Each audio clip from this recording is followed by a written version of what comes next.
wabarakatuh. Perkenalkan, nama saya Tessa Sapitri, Program Studi Pendidikan Guru Sekolah Dasar di Universitas Muhammadiyah Tasikmalaya.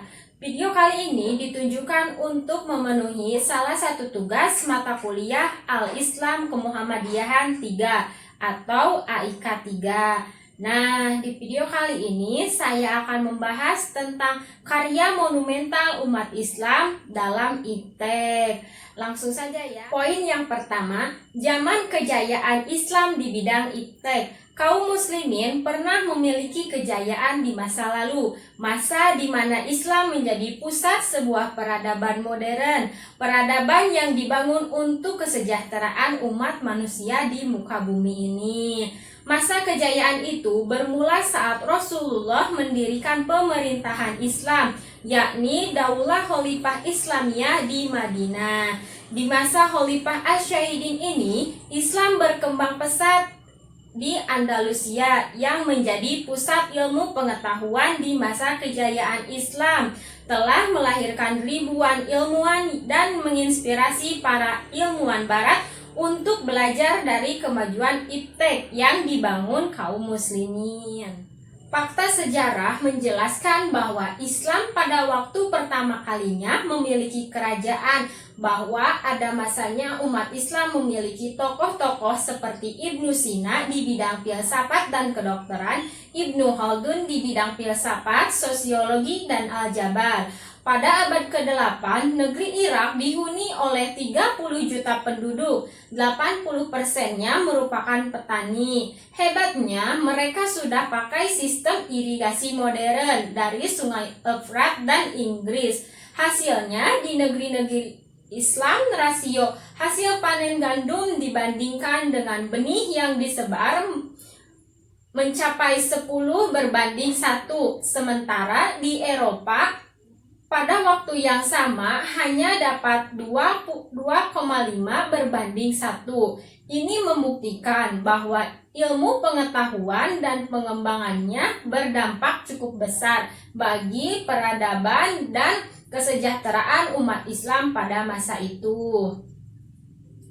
Kecanggihan teknologi pada masa ini juga terlihat dari peninggalan-peninggalan sejarah seperti arsitektur Masjid Cordoba, masjid di Konstantinopel, atau menara spiral di Samara, Alhambra di Seville, Andalusia pada tahun 913 Masehi. Poin yang kedua yaitu sebab-sebab kemajuan umat Islam di bidang IPTEK. Ada beberapa faktor yang telah mendorong kemajuan sains di dunia umat Islam saat ini.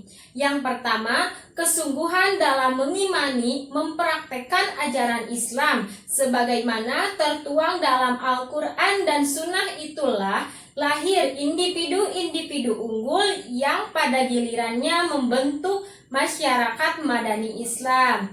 Yang kedua, adanya motivasi agama. Seperti kita ketahui, kitab suci Al-Quran banyak berisi anjuran untuk menuntut ilmu, membaca, melakukan observasi, eksplorasi, ekspedisi, dan berpikir ilmiah rasional.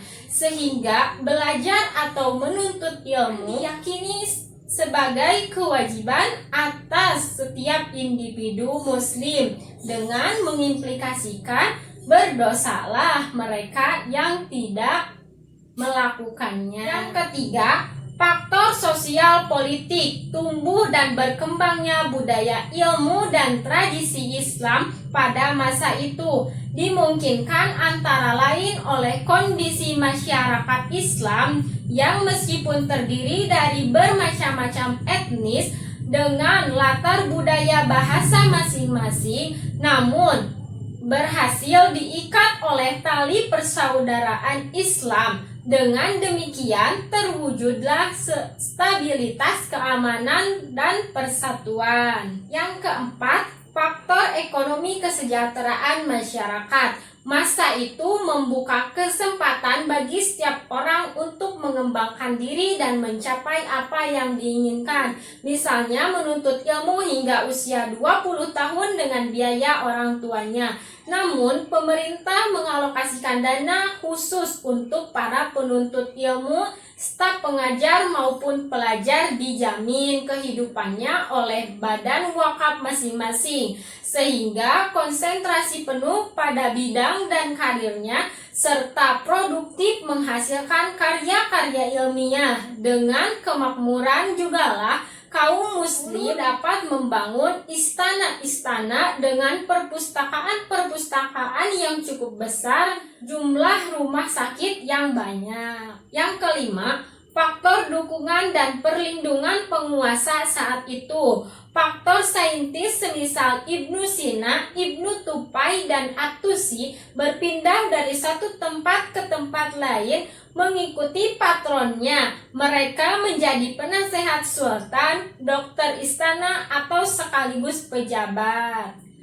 Poin yang ketiga, sebab-sebab kemunduran umat Islam di bidang iptek. Faktor-faktor penyebab kemunduran umat Islam di bidang iptek antara lain, yang pertama, perpecahan umat Islam. Antara lain ada keberagaman garis keturunan atau bani dan keberagaman tafsiran atau interpretasi. Yang kedua, ilmu pengetahuan yang menyimpang. Yang ketiga, kurangnya kesadaran umat Islam akan pentingnya ilmu pengetahuan. Menurut Ibnu Khaldun, kehancuran peradaban diakibatkan oleh penindasan penguasaan dan ketidakadilan, nepotisme atau kejoliman, orientasi kemewahan masyarakat, egoisme, oportunisme, penarikan pajak secara berlebihan, keikutsertaan pengusaha dalam kegiatan ekonomi rakyat, rendahnya komitmen masyarakat terhadap agama, penggunaan pena dan pedang secara tidak tepat. Poin yang keempat, upaya kebangkitan umat Islam dalam iptek. Kiai Haji Ahmad Khalil Ridwan menyatakan optimismenya bahwa Islam akan kembali berjaya di muka bumi. Ridwan menyebut saat ini merupakan momen kebangkitan Islam kembali seperti janji Allah 700 tahun pertama Islam berjaya, yaitu 700 tahun berikutnya Islam jatuh, dan sekarang tengah mengalami 700 tahun ketiga menuju kembalinya kebangkitan Islam. Di Iran, kekuasaan tertinggi tidak dipegang parlemen atau presiden, melainkan oleh ayatullah atau imam yang juga memiliki dewan ahli dan dewan pengawas.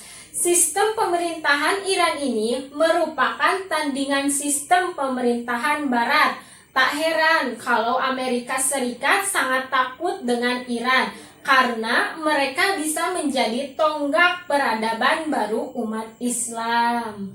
Upaya lainnya adalah kembali kepada tradisi keilmuan dalam agama Islam. Dalam Islam dijelaskan ada dua jenis ilmu, yaitu ilmu fardu ain dan ilmu fardu kifayah. Yang masuk golongan fardu ain adalah Al-Quran, Al-Hadis, fikih, tauhid, akhlak, syariah, dan cabang-cabangnya.